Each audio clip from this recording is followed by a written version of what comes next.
Alors moi je suis le pilote de la formation BTS DRB, voilà le BTS DRB qui veut dire développement et réalisation bois.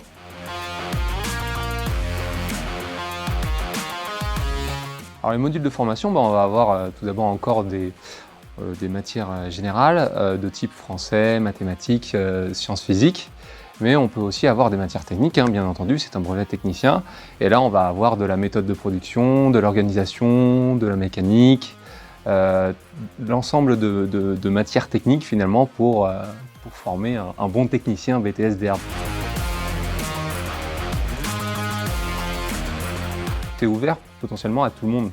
Ça peut être, c'est généralement le parcours qui est préconisé avant, c'est tout ce qui va être bac pro TMA, voire même CAP aussi, tous ces parcours-là où on va être plus sur le domaine technique du bois, mais on peut aussi avoir des profils un peu plus général qui vont venir de bac S ou encore de bac généraux.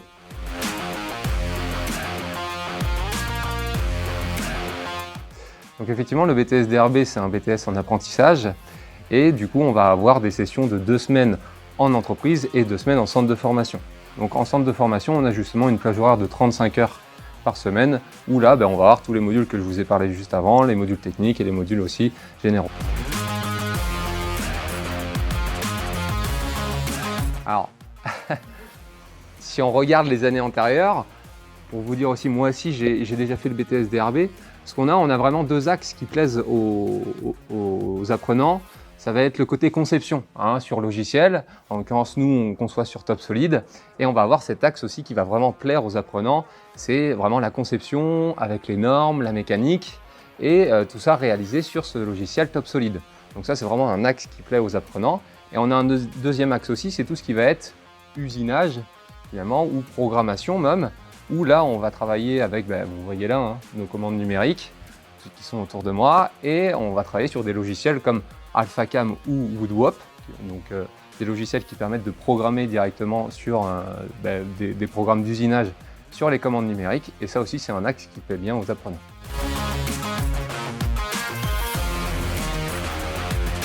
Effectivement, l'intérêt aussi du BTS DRB qui est en apprentissage, c'est de pouvoir garder un lien entre l'entreprise, l'apprenant et le centre de formation.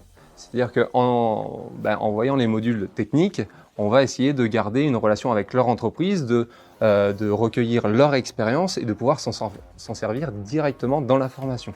Et c'est ça où c'est intéressant, c'est qu'il va y avoir un partage entre les apprenants qui sont de différentes entreprises et on va regrouper tout ça, donc finalement dans le module de formation, on va regrouper toutes ces expériences pour que derrière on ait une formation assez riche finalement, parce qu'on va voir pas mal d'horizons et donc c'est là tout l'intérêt finalement d'utiliser l'expérience des apprenants et quelque part la technique de l'entreprise ou du moins l'histoire des entreprises des apprenants pour justement voir tous ces modules de formation.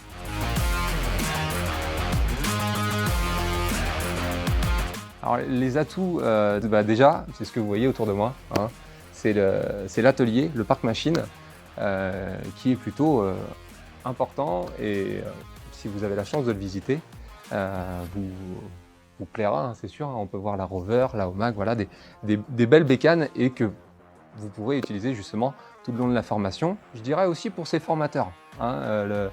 L'atout, vraiment, c'est des intervenants techniques qui ont encore une réalité de terrain, qui vont encore visiter les entreprises, voire même travailler directement dans les entreprises. Et du coup, ça leur permet de pouvoir parler de leur expérience directement dans les modules de formation. Donc c'est ça aussi un atout de la formation, c'est les formateurs qui font partie de cette formation.